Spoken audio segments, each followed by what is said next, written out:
आपण अक्कलकोटला अजून एक पावन स्थानात आलेलो आहे. याला आपण शेखनूर दर्गा म्हणतो. महाराजांनी या ठिकाणी अनंत लीला केल्या. आता हे जे शेखनूर दर्गा एक्झॅक्टली समोर जो हाती तलाव आहे, हाती तलाव का तर त्या काळी म्हणजे 170-180 वर्षापूर्वी जो 6-7 विहिरी होत्या, त्या सर्व विहिरींना एकत्र केलं आणि तिथे या आपल्या संस्थानाच्या म्हणजे मालोजी राजांचे जो 60-70 हत्ती होते त्यांची तिथं आंघोळ घातली जायची, म्हणून त्याचं नाव पडलं हाती तलाव. तर हाती तलावाच्या एक्झॅक्टली ऑपोजिट आपण सुंदरसा शेखनूर दर्ग्यात.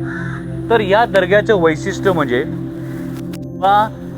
हरिभाऊ तावडे ज्यांना आपण स्वामीसूत म्हणतो, हे हरिभाऊ तावडे म्हणजे मूळचे कोकणातले. त्यांना सख्खे 8 भावंड 4 बहिणी होत्या आणि त्यांचे अजून 2 मित्र. एकाचं म्हणजे आपण सरनेम आपण पंडित आणि लक्ष्मण पंडित आणि गजानन कत्री हे त्यांचे 2 मित्र. तर हे तिघं, त्याच्यापैकी 2 मित्रांना आफूमध्ये खास करून हरिभाऊ तावडेंना आफूच्या धंद्यामध्ये नुकसान झालं आणि त्यांचे एक मित्र त्यांचा खाजगी व्यवसाय होता त्याच्यातही त्यांना नुकसान झालं. त्यांचं नाव पंडित. ते तिघही मित्रांना सांगण्यात होतं की तुम्ही साक्षात दत्त अवतार स्वामी समर्थ महाराजांची भेट या ठिकाणी घेऊ शकतात. म्हणजे त्यावेळी श्री स्वामी समर्थ महाराज म्हणून ओळखायचे नाही, महाराजांना वेगळ्या नावाने संबोधन केलं जायचं. खऱ्या अर्थाने श्री स्वामी समर्थ हे आपण स्वामी सूत आणि बाळप्पा महाराज म्हणायला लागल्यानंतर जगाला कळालं. तर स्वामी म्हणायचे, कोणी महाराज म्हणायचे, कोणी लंगोटी बाबा देखील म्हणायचे, कोणी चंचल भारती, कोणी नूरसिंह बान, अशा वेगळ्या नावाने महाराजांना संबोधन करायचे. तर हरिभाऊ तावडेंची पहिली भेट झाली ती खास बागेत आणि दुसऱ्या वेळी ते अक्कलकोटला आले तर हरिभाऊ तावडेंना या शेखनूर दर्ग्यात स्वामींनी चक्क आपल्या मांडीवर बसवलं आणि जे 3 बोट आहेत सांगितले की पोटावर फिरव.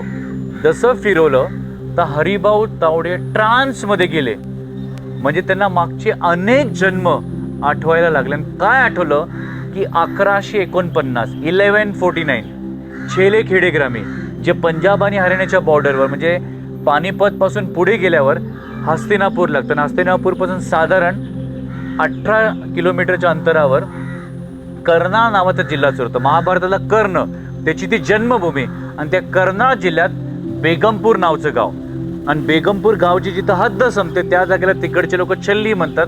पण महाराजांचं प्रगटीकरण झालंय म्हणून आपण म्हणतो छेले खेडे ग्रामे. तर ऍक्च्युली ते गाव नसून 2 गावातली मधली जागा. तर तिथे ते लोक आधी ते छल्ला किंवा छेले म्हणतात पण आपल्या आरतीमध्ये छेले खेडे ग्रामे म्हणतो. तर तिथे एक वटवृक्षाच्या झाडाखाली गणपतीचं छोटंसं देऊळ म्हणा किंवा देवळी होती. तिथे एक लहान मुलगा त्याचं नाव विजय सिंग, तो रोज एकटाच गोट्या खेळायचा आणि गोट्या खेळताना एक डाव स्वतःचा आणि एक डाव गणपतीचा खेळायचा आणि प्रार्थनाही करायचं की बघ तुझा पण डाव मलाच खेळायला लागतो, मी एकटा बोर होतो रे, तू तरी ये खेळायला किंवा कोणाला तरी खेळायला पाठव ना. असं निरागस भावनेने रोज प्रार्थना करायचं पण प्रार्थनेला काही यश मिळेना. म्हणून एके दिवशी गणपती बाप्पावर चिडला आणि स्वतःचं डोकं गाभाऱ्यात आपटायला लागला. त्या क्षणी धरणीतून ओमचा स्वर आला, धरणी दुबंगली. स्वामी समर्थ महाराज तिथे 8 वर्षे म्हणजे 8 वर्षे बालकाच्या रूपात प्रगटले. तसं प्रगटल्या विजयसिंग नावाच्या मुलाने डोळे घट्ट बंद करून डोळ्यावर असा हात ठेवला, कारण त्याला महाराजांचं जे वलय जे तेज आहे ते सहन झालं नाही. बघा आपण सूर्याकडे आत्ता पाहायचा प्रयत्न केला पण सूर्याकडे काही सेकंदही पाहू शकत नाही. स्वामी समर्थ महाराज तर साक्षात असे लाखो सूर्य चंद्र ग्रह नक्षत्रांचे मालक चालक म्हणून आपण महाराजांना ती बिरुदावली लावतो. अनंत कोटी ब्रह्मांड नाही का महाराजांचं वलय काय असणार. पण त्या मुलाला दर्शन द्यायचं होतं म्हणून महाराजांनी आपलं वलय तेज नाहीसं केलं, त्याला दर्शन दिलं, त्याच्यावर मनसोक्त संध्याकाळपर्यंत गोट्या खेळले, जिंकलेल्या गोट्या त्यालाच परत दिल्या आणि सांगितलं विजय सिंग ही तुझ्या रुदारी आहे. मग त्याच्या आग्रहावरून स्वामी समर्थ महाराज त्याच्या घरी गेले, प्रसाद म्हणजे जेवण केलं आणि तिथून अदृश्य झाले. तर याचा उलगडा इकडे झाला कारण हरिभाऊ तावडेंना कळलं तो दुसरा मुलगा कोणी नसून तो स्वतः होता. म्हणजे आणि ती सुद्धा स्वामी समर्थ महाराज प्रगटल्यानंतर 710 वर्ष ओलांडल्यानंतर हे जगाला कळलं की महाराजांचं प्रगटीकरण चैत्र शुद्ध द्वितीया हस्तिनापूर नजीक छेले खेडे ग्रामे या ठिकाणी झालं.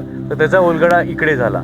आणि एका चरित्रात किंवा आनंद भारत म्हणजे आनंदनाथ महाराजांचं म्हणणं आहे की स्वामी समर्थ महाराज हिमालयात प्रगटले, पण इथे जो उलगडा झाला टेकनूर दर्ग्यात झाला की त्यांचं प्रगटीकरण छेलेकेडेग्रामी झालं. आता या दर्ग्याचं वैशिष्ट्य म्हणजे ही पूर्ण आपण भिंत पाहू शकतो. या दर्ग्यात कुठल्याही प्राण्याचा बळी दिला जात नाही. इथं चित्र काढलं जायचं, म्हणजे कोणाला बकरीची म्हणजे बळी द्यायची, कोंबडीची बळी द्यायची, तर बळी न देता ते चित्र काढलं जातं, म्हणजे प्रतिकात्मक बळी. आणि ती भिंत पूर्ण भरल्यानंतर परत असं सफेद कलर किंवा व्हाईट वॉश दिला जायचा. तर म्हणून ही सात्विक दर्गा आहे. विशेष म्हणजे जेव्हा अनेकदा स्वामी समर्थ महाराज समोर आपण राजवाडा पाहू शकतो, ज्याला 1200 वर्षांचा इतिहास, तर जेव्हा राणी साहेब मालूचे राजे महाराजांना विनंती करायची की महाराज आम्हालाही तुमचा मान सन्मान करायचा आहे वाड्यात या, तर महाराज त्यांच्या विनंतीला मान देऊन काही दिवस कदाचित 1 आठवडा आतमध्ये जायचे. आणि आतमध्ये गेल्यानंतर बरेचदा एक्झॅक्टली समोर जो बुरुज आहे, संध्याकाळच्या वेळी महाराज त्या बुरुजवर बसायचे आणि इकडचे पीर बाबा या ठिकाणी बसून दोघं एकमेकांशी सांकेतिक भाषेत बोलायचे. काही लोकांना वाटायचे काय चाललंय हे वेडेपणा, पण ते परब्रह्म ईश्वरी अवतार त्या जगाच्या समजण्याच्या पलीकडे, कारण महाराजांच्या लीला सर्व अतर्क्य होत्या. तर समोर तो राजवाडा आणि ते सांकेतिक भाषेत बोलायचे. महत्त्वाचं म्हणजे या ठिकाणी स्वामी समर्थ महाराज जेव्हा यायचे बसायचे, तर एकदा आपण बोलतोय शंकर राजे रायरान. आता अक्कलकोटला महाराजांनी स्थापन केलेले 5 मठ आहे. जसं पहिला जो मठ महाराजांनी स्थापन केला जोशी मठ, नंतर नृसिंह भान मठ, ज्याला आज आपण समाधी महाराजांनी घेतल्यामुळे समाधी मठ म्हणून ओळखतो, गुरुमंदिर, वटवृक्ष आणि राजे रायरान मठ.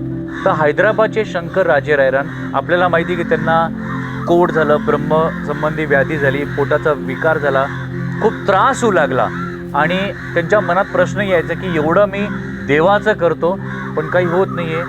मनात हाही प्रश्न यायचा की स्वतःला संपवून टाकावं, म्हणजे आत्महत्या करा. पण त्यांच्या बायकोने सांगितलं आपण दत्त संप्रदायातले आहोत, चला आपण गाणगापूरला जाऊ, गुरुचरित्राचं पारायणाला बसू, सर्व व्यवस्थित होईल.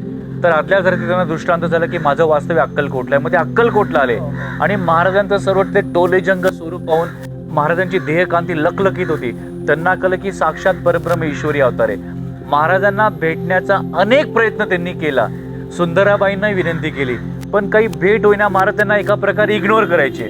शेवटी त्यांनी महाराजांनी या ठिकाणी गाठलं आणि महाराजांनी इथे अनेक कबरी आहेत, ते एका कबरीत महाराजांनी सफेद कलरचा कपडा टाकला, त्याच्यावर झोपले, थोड्या वेळाने उठले आणि बोले जा तुझं मरण टाळलं. आणि या कडुलिंबाचा पाला आणि काळे मिरे याचं मिश्रण करून तू घे, तुझी व्याधी दूर होईल. आणि त्यांची व्याधी दूर झाली आणि त्यांनी मनोमन प्रार्थना केलेली. सुंदराबाईने सांगितले की माझी व्याधी दूर झाली तर महाराजांच्या चरणी मी 10,000 सहस्त्र मुद्रा अर्पण करेन. तर व्याधी दूर झाल्यानंतर महाराजांना भेटायला आले. त्यांची भेट याच ठिकाणी झाली आणि महाराज बोलले अरे मी संन्याशी, मला काय पैसे देतो, जा चुने गच्चीचा मठ बांध. मग महाराजांच्या पायाच्या ठसे या ठिकाणी घेतले आणि मग ठशांवर पादुकांची स्थापना केली. आणि जो चुने गच्चीचा जो मठ आहे तो खऱ्या अर्थाने त्या मठाची स्थापना झाली. आणि तिथं जो द्वार आहे तो देखील महाराजांच्या हाईट प्रमाणे. तर त्या मठाला आपण शंकर राजेरायरान स्वामी समर्थ मठ म्हणून ओळखतो. तर त्याची म्हणजे बोलतो ना फाउंडेशन या ठिकाणी तयार झाला. आता या ठिकाणी अजून एक वैशिष्ट्य म्हणजे नानारिकी नगरचे जे एका प्रकारे स्वामी सुतांना आपले गुरु मानत, तर त्यांच्या मनात इच्छा तयार झाली की आपण स्वामी समर्थ महाराजांची पत्रिका बनवावी. कारण कुठे प्रगटीकरण झालं किंवा महाराजांबद्दल खूप साऱ्या गोष्टी त्यांना माहिती होत्या. मग नानारेकी महाराजांना भेटायला आले, महाराजांना काही प्रश्न केले. महाराजांनी सांगितलं माझं नाव नृसिंहबान, गोत्र काश्यप, मीन रास, मी यजुर्वेदी ब्राह्मण, असं थोडक्यात सांगितलं. मग तेवढ्या महाराजांची पत्रिका बनवण्यासाठी जेवढ्या गोष्टी लागतात तेवढ्या मला कळाल्या आहेत. कारण काही गोष्टी स्वामी सूत महाराजांनी हरिभाऊ तावडेंनी सांगितलेल्या. मग त्या बेसिसवर ती पत्रिका बनवली, मांडली. महाराजांनी ती पत्रिका इथं दाखवली, महाराजांनी ती पत्रिका पाहिली आणि एका प्रकारे असं थोडं रुद्र स्वरूप पाहून महाराजांनी ती म्हणजे केलं. आणि ती पत्रिका इथे जुना माळा होता, महाराज टोलेजंग 7 फूट 2 इंच असल्यामुळे ते माळ्यावर टाकून दिली. हे घाबरले, त्यांनी पळती वाट घेतली आणि काही तासांनी महाराजांनी हरिभाऊ तावडे म्हणजे स्वामी सूत आणि नानारेकींना बोलवलं आणि महाराजांनी पत्रिका काढायला लावली. त्याच्यावर बेलपत्र तुळशीपत्र वाहिलं आणि असा हात द्या पुढे, असा हात पुढे केला आणि स्वामी समर्थ महाराजांनी नानारेकींना अशी टाळी मारली. तर त्याच्यावर विष्णुपद उमटलं आणि महाराजांनी म्हणजे एका प्रकारे दुजोरा झालं की माझी पत्रिका आहे, आणि महाराज मोठ्याने बोलले बजाव नगारा. तो नगारा देखील आपण मागे पाहू शकतो. शेकनूर दर्ग्यात एंट्री केल्यावर हे जे आपण पाहू शकतो दगडाचं स्वरूप, तर नम्रता भट मॅडमच्या पुस्तकातली मेन्शन केलं की महाराज या ठिकाणी बऱ्याचदा येऊन बसायचे. तर इथे आपल्याला एक वेगळे स्पंदन, वेगळे व्हायब्रेशन्स असं आपल्याला जाणवतं की महाराज या ठिकाणी बसलेले. नंतर आता आपण जर पुढे आलो, या बघा इथे बांगड्या लावलेल्या आहेत. तर इथं स्वरूप काय की कुठलाही मुलगा किंवा मुलीचं लग्न जर नाही जुळत आहे, त्यांनी इथे यायचे. इथले पीर बाबा तुम्हाला बांगड्या देतात, 6, 12, 1 डझन जे काय बांगड्या देतात, त्या बांगड्या घ्यायच्या आधी तुम्हाला इथे प्रदक्षिणा मारायला सांगतात. प्रदक्षिणा मारल्यानंतर ते प्रार्थना करून त्या बांगड्या तुमच्या हातात देतात, आणि घरी गेल्यावर तुमच्या देवाऱ्यात त्या बांगड्या ठेवायच्या. आणि ठेवल्यानंतर 6 ते 9 पौर्णिमेच्या आत त्या मुलाचं किंवा मुलीचं लग्न जुळतं अशी प्रथा आहे. आणि खूप साऱ्या लोकांना तो अनुभव देखील आलेला आहे. आणि वयाचं काही नाही, तुमचं वय 42 असो की 68 असतो, त्यांचं देखील लग्न झालेलं आहे अशी अनुभूती त्यांना आलेली आहे. कारण हे कसं आहे, सरेंडर मोडवर गेल्यानंतरच त्या गोष्टी घडतात. तर खूप साऱ्या लोकांना तो अनुभव येतो. म्हणून तुमचं लग्न जुळलं म्हणजे त्या मुलाला किंवा मुलीला जायला लागतं. आणि समजा तुमचं लग्न जुळलं तर तुम्हाला 12 बांगड्या दिल्यात ना, तर त्याच्या डबल बांगड्या तुम्ही इथे येऊन लावायच्या. तर अशी प्रथा या शेकनूर दर्ग्यात देखील आहे. आता आपण पंचायतन गणेश मंदिर या ठिकाणी आलेलो आहे. हे अद्भुत स्थान आहे. म्हणजे हे राजवाड्याचा एक पार्ट आहे. आपण जो बोलतो जुना राजवाडा, त्याला 1200 वर्षांचा इतिहास, त्याचा एक पार्ट आहे. तर हा जो द्वार आणि राजवाड्याचं मुख्य द्वार, या द्वारची जी हाईट आहे ती साधारण 9.25 फूट. आणि स्वामी समर्थ महाराज टोलेजंग, तर आपण वरती पाहू शकतो या दारात वरती गणपती असा कोरलेला आहे. आता या चप्पल सेट माझी हाईट आता 5'10" आहे. मी जरी उडी मारली तरी मी गणपतीला खाली स्पर्श करू शकते. पण स्वामी समर्थ महाराज टोलेजंग असल्यामुळे गणपतीच्या वरती डोक्यावर असा हात लावून चल रे मेरा गण्या म्हणून द्वारमध्ये एंट्री करायचे. म्हणजे आपण पाहू शकतात की साक्षात त्यावेळी आपण महाराजांकडे जे लोक पाहायचे ते असे पाहिजे. म्हणजे किती टोलेजंग स्वरूप स्वामी समर्थ महाराजांचं. तर आपण या ठिकाणी का आलेलो आहे ते जाणून घेऊया. आपण या ठिकाणी का आलो, तर हे पण एक ऐतिहासिक स्थान. स्वामी समर्थ महाराज अक्कलकोटला आल्यावर 3 दिवस ते खंडोबा मंदिरमध्ये राहिला. नंतर चोळप्पा महाराजांच्या घरी गेल्या. घरी गेल्यानंतर महाराजांबद्दल त्यांना इकडचे शिपाई किंवा लोक सांगत होते की असं असं कोणतरी सिद्ध पुरुष आलंय, रिकामी चिलनी मोडली, किंवा चोळप्पा महाराजांच्या वाड्याला पाणी लागलं. तर ते ऐकून होते असे असे कोणतरी सिद्ध पुरुष आले, सिद्ध पुरुष आले, सिद्ध पुरुष आले. आणि साधारण स्वामी समर्थ महाराज अक्कलकोटला आल्यावर 4थ्या दिवशी ह्या ठिकाणी आले. आणि मालोजी राजे दुसरे आतमध्ये सिंहासनावर बसलेले, त्यांचा कारोबार वगैरे सर्व चाललेला. तर एक शिपाईनी जाऊन तिकडे सांगितलं की राजेसाहेब, जे आपण सिद्ध पुरुष बोलतो ते आपल्या पंचायतन गणेश मंदिर आले आहेत. तर त्यांचा कारोबार चाललेला, कामात व्यस्त होते. पण मनात प्रश्न आला की सर्व सिद्ध पुरुष बोलतायत.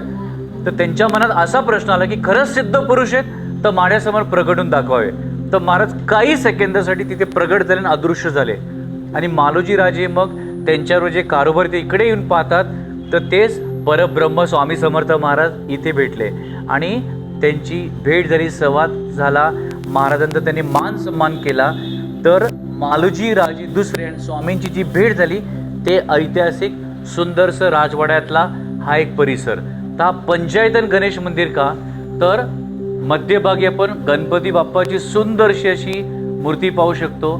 मागे जे पूर्ण सोन्याचं जो मुखोटा मागे सर्व रचलेलं आहे ते प्राचीन काळातलं आहे. आणि बाकी जे 4 देवळ आहेत ते एक आहे शंकर पार्वती, त्याच्यानंतर मागे आहे सूर्यदेव, त्याच्यानंतर मा शक्ती, आणि इकडे विष्णू स्वरूप.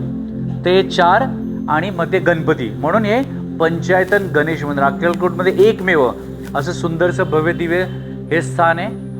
तर आता आपण याला पाहू शकतात. गणपतीची बघा सुंदरशी अशी मूर्ती. रोज इथे सकाळी पुजारी येतात आणि इथे पूजा केली जाते. आणि प्रत्येक गुरुपौर्णिमेला आता जे विद्यमान नरेश मालोजी राजे तिथे सूर्यमणी आणि महाराजांनी दिलेल्या ज्या पादुका आहेत तिथे भाविक भक्तांसाठी दर्शनासाठी ठेवतात. अशी सुंदरशी जुनी प्राचीन काळातली गणपती बाप्पाची मूर्ती आपण पाहू शकतो.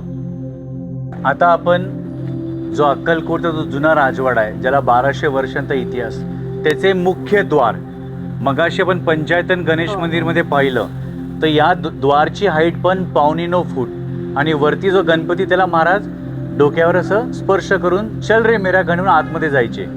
आणि ही जी समोर गॅलरी आपण पाहतोय, जेव्हा बऱ्याचदा महाराज राजवाड्यात जात राणी साहेबांच्या विनंतीला मान देऊन, तर इथे एक प्रोटोकॉल होते, तर सर्व महिला सेवेकरी महाराजांना भेटायला येऊ शकत होते.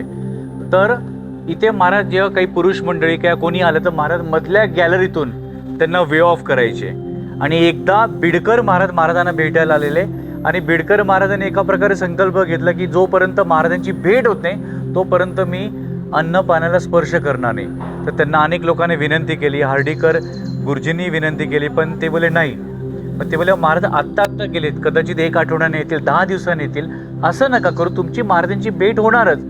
पण त्यांचं असं म्हणणं होतं की नाही, पहिले महाराजांची भेट उद्या काही हरकत नाही, किती दिवस लागू दे. शेवटी 3-4 दिवस गेले, त्यांनी पाण्यालाही स्पर्श केला नसल्यामुळे बिडकर महाराजांची तब्येत थोडी खराब व्हायला लागली. शेवटी एक दिवशी संध्याकाळी महाराज एका शिपाईला बोलले असतील किंवा आधीच्या काही लोकांनी की मला जाऊ द्या. तेव्हा महाराज क्षमस्व, संध्याकाळची वेळ दिली, आता द्वार बंद झाले, तुम्ही आम्हाला राणी साहेबांनी सांगितलं आम्ही द्वार उघडू. पण महाराज बोले हम किसी के हुकुम के ताबेदार नहीं, ना हम किसी का गुरु ना हमारा कोई चेला. आणि महाराज चक्क ते जे पहिलं जे विंडो दिसतं खिडकी, तिथून महाराजांनी डायरेक्ट जी उडी मारली ती इथे, म्हणजे ऑलमोस्ट 30 फूट आहे. महाराजांनी एकदम अलगद उडी मारली. इथे शिपाई होते, त्याच्यातले 1-2 शिपाई इथे भाला घेऊन उभे होते, त्यांनी ते पाहिलं आणि त्याच्यातला एक शिपाई चक्क त्याला चक्कर आली आणि तो पडला. की असं कसं काय झालं, कारण महाराजांचं वय 700 वर्षांच्या वर होतं, तर एवढं वरून महाराजांनी उडी या ठिकाणी मारली. आणि महाराज मगाशी बोलल्याप्रमाणे शेखनूर दर्ग्यात जेव्हा पीर बाबा तिकडे पायऱ्यांवर बसले, महाराज या बुरुजवर बसून त्यांच्याशी सांकेतिक भाषेत बोलायचे. या बुरुजवर अजून एक घटना घडली, ती काय घटना घडली आपण पुढे पाहूया. हा जो बुरुज आहे, इथे अनेक घटना घडल्यात, पण एक घटना तुम्हाला सांगतो. एक ब्राह्मण व्यक्ती महाराजांना भेटायला, महाराजांना पाहिलंही नव्हतं, पण महाराजांबद्दल खूप ऐकून होता की साक्षात ईश्वरी अवतार, परब्रह्म अक्कलकोटच्या पावनभूमीत आहेत आणि महाराजांना बघण्यासाठी तो खूप उत्सुक होता. तर तो ब्राह्मण व्यक्ती असा त्या आता ही जी समोरची जी शहाजी हायस्कूल आहे त्याला पण 138 वर्ष झाले, तर ऐतिहासिक शाळा, तर ते असे आले आणि एक पिसाळलेला हत्ती सर्वांना वाटेत जेल, सर्व आपल्या भाषेत बोलतो ना, त्याला उडत होता, तुडवत होता. शिपाई लोकांना देखील त्यांनी आपण बोलतो भीक घातली नाही आणि लोक घाबरले. आणि तो हाती तिथून या ब्राह्मणाकडे आला. ब्राह्मण व्यक्ती तिकडे उभे होते, तर पळत पळत त्यांच्या मागे ते पळत पळत ब्राह्मण व्यक्ती आले आणि शेवटी या बुरुजला चिटकून उभे राहिले. आणि त्यांना कळालं आता माझ्याकडे काही पर्याय नाही आहे, पण त्यांनी डोळे बंद केले आणि स्वामींचा धावा सुरू केला. आणि तो हत्ती, पिसाळलेला हत्ती, ज्यांनी अनेक लोकांना एका प्रकारे उडवलं, तो इथपर्यंत आला आणि थांबला. म्हणजे त्याचे जे 2 दात होते मानेपर्यंत आले, तो थांबला आणि त्यांनी मागची वाट घेतली. तर सर्व जे शिपाई लोक होते ते पाहून सर्व थक्क झाले. म्हणून बाळप्पा महाराज म्हणतात की अनन्य भावाने शरण जायला हवं, त्या व्यक्तीकडनं, त्या ब्राह्मणाकडे शिकायला. त्यांनी महाराजांना पाहिलं नव्हतं, पण एवढा तो विश्वास स्वामींवर की डोळे बंद करून त्यांचं नामस्मरण केल्यामुळे ते बचावले. तर ती घटना या ऐतिहासिक बुरुजच्या इथे झालेली. हा जो जुना राजवाडा आहे याच्या एका पार्टमध्ये आणि ह्या तोफेला लक्ष्मी तोफ म्हणून ओळखतो. आता आजच आपलं डिस्कशन झालं की महाराज 1857ला इथे आले आणि आल्यानंतर महाराजांच्या अशा काही कृती होत्या, त्या कृती समजण्याच्या पलीकडे. जसं महाराज या लक्ष्मी तोफमध्ये आपलं डोकं आतमध्ये मध्ये ठेवून डोकं हलवायचे, तर लोकांना वाटत हे काय करतायत. तर जेव्हा आपलं 1857चं जे बंड होतं ते फेल झालं, तर महाराज त्या कृतीतून सांगायचे की जसं ही तोफ चालत नाही, फेल झाली आहे, तसं हे फेल होणार आहे. महाराज काय करायचे, इकडच्या जंगलात जायचे, एरंड्याच्या ज्या झाडांच्या त्या छोट्या छोट्या फांद्या एकत्र आणायच्या आणि त्याच्या गोंगट्या बनवून त्याला अशा बांधायचे. म्हणजे महाराज सांगायचे की ज्या प्रकारे ब्रिटिशर्स त्यांच्यामध्ये युनिटी आहे तशी युनिटी तुमच्यामध्ये हवे. आपण कसं सर्व होतं पण सर्व वेगवेगळ्या ठिकाणी होतं, तर आपल्या ती युनिटी नव्हती. बंड सर्वत्र सर्व भारत झालं, पण युनिटी नसल्यामुळे ते बंड फेल झालं. तर महाराज त्या जे एरंडाच्या झाडाचे ते म्हणजे एकत्र आणून त्या घोंगड्या ज्या बनवायच्या, त्या कृतीतून लोकांना नंतर कळलं की युनिटी नसल्यामुळे ते बंड फेल झालं आणि महाराज या निकामी झालेल्या तोपेत तोंड घालून हे दाखवायचा प्रयत्न करतायत की हे बंड फेल होणार आहे. ह्याचा उलगडा खूप महिन्यांनी झाला. तर हा तो ऐतिहासिक लक्ष्मी तोप जिथे महाराजांनी आपलं चक्क ब्रह्मांड नायकाचं तोंड आतमध्ये जाऊन ते डोकं हलवायचे. तर असं ऐतिहासिक ही लक्ष्मी तोप या राजवाड्याला लागून, या बुरुजला लागून सुंदरचं दत्त मंदिर आहे. बघा, पण स्वामी चरित्र सारामृतमध्ये वाचलेलं आहे की बघा, मालोजी राजे किंवा त्यांचे वडील शहाजी राजे दुसरे ते दत्त जयंतीचा मोठा उत्सव गाणगापूरला मनवायचे. आणि स्वामी समर्थ महाराज इथे आल्यानंतर महाराजांचा तो दृष्टांत झाला मालोजी राजाने की अरे मी इथे असताना दत्त जयंती आता गाणगापूरला का मनवतो, इकडे मनवत जा. मग त्यांनी इथे मनवायला सुरुवात केली आणि या दत्त मंदिराची स्थापना झाल्याने इथे मोठा उत्सव व्हायचा. हे मागे जे औदुंबराचे झाड आहे तिथे मागे आड पण आहे, तर त्या आडचं पाणी घेऊन इथे हजारो लोकांसाठी जेवण बनवलं जायचं. आणि इथे त्यावेळी असं म्हटलं जातं की अक्कलकोट तालुका आजूबाजू तिथं 108 गावातले लोक देखील इथे दत्त जयंतीचा उत्सव मनवला यायचे आणि तिथं हजारोंच्या पंक्ती या पूर्ण परिसरात बसायचे. म्हणजे तिथं 10,000 11,000 लोक इथे जेवायला यायचे, प्रसाद घ्यायचे. तर दत्त जयंतीचा मोठा उत्सव या प्राचीन दत्त मंदिराच्या समोर व्हायचा. रोज सकाळी इथं पूजा होती. दत्त मंदिर म्हणजे ही मूर्ती देखील खूप सुंदर आहे. आणि या औदुंबराचं झाड, या औदुंबराच्या झाडाखाली महाराज बऱ्याचदा एक बाज होती, त्या बाजवर इथे विष्णुशाही रूपात आराम करायचे. तर असं हे स्थान, तर आपण सुंदरसं असं दत्त मूर्ती आपण पाहू शकतो. अवधूत चंदन शिवदेव हे जुनं दत्त मंदिराच्या समोर आहे औदुंबराचं झाड. तर एकदा स्वामी समर्थ महाराज इथे बाजावर आराम करत होते आणि दुपारची वेळ होती, सर्वांचं जेवण वगैरे झालेलं, सर्व शिपाई वगैरे आपल्या कामात व्यस्त होते. एक मोठा असा अगडबंब माणूस, तो वेडा होता, म्हणजे आपण आपल्या भाषेत म्हणतो इन्सेन. तो कधी काय करेल, कुठली हरकत करेल, कोणालाही काही माहिती नाही. तर महाराज इथे झोपलेले, इथे खूप वैभव असल्यामुळे ते दोर वगैरे होते. दोर म्हणजे मोठी रशी. त्यांनी ती दोर घेतली आणि महाराजांच्या पायाला अशी घट्ट बांधली आणि महाराजांना त्या बाजेवरून खाली ओढलं आणि फरफरड महाराजांना ओढून असं या आडापर्यंत आणलं. आणि लोकांनी ते पाहिलं. लोकांना खूप राग आला, उद्रेक झाला आणि सर्व लोक त्याला मारायला धावले. तर महाराजांनी सर्वांना शांत केलं, त्याला काही करू नका. आणि काही दिवसांनी तोच व्यक्ती असा धावत धावत आला आणि त्याने या आडामध्ये उडी मारली, म्हणजे त्यांनी स्वतःला संपवलं. तर काही लोकांचं म्हणणं आहे त्याला शिक्षा दिली नाही, पण महाराज खूपच प्रेमळ आहे. महाराजांनी त्याच्यात ते जे भोग होते, त्याचे जे त्याला जो त्रासात होता, त्याच्यातून महाराजांनी त्याला मुक्ती दिली असं जाणकार लोक म्हणतात. तर ती घटना या आडमध्ये झाली. त्याच्यानंतर मग इथे जेवण बनवणं, स्वयंपाक बनवणं इथे स्टॉप केलं. मग दुसरीकडून ते पाण्याचं नियोजन करून इथे पंक्ती बसायच्या. तर ती घटना जी झाली ओढल्याची, ती या औदुंबराच्या झाडाखाली. याचा उल्लेख कुठल्या याच्यात आहे? हे स्वामी चरित्र गौरवगाथा जे नम्रता भट मॅडमने लिहिले त्याच्यात तो उल्लेख आहे. आणि तो हम गया आणि जिंदा भाग 3 मध्ये पण तो दाखवला आहे असं.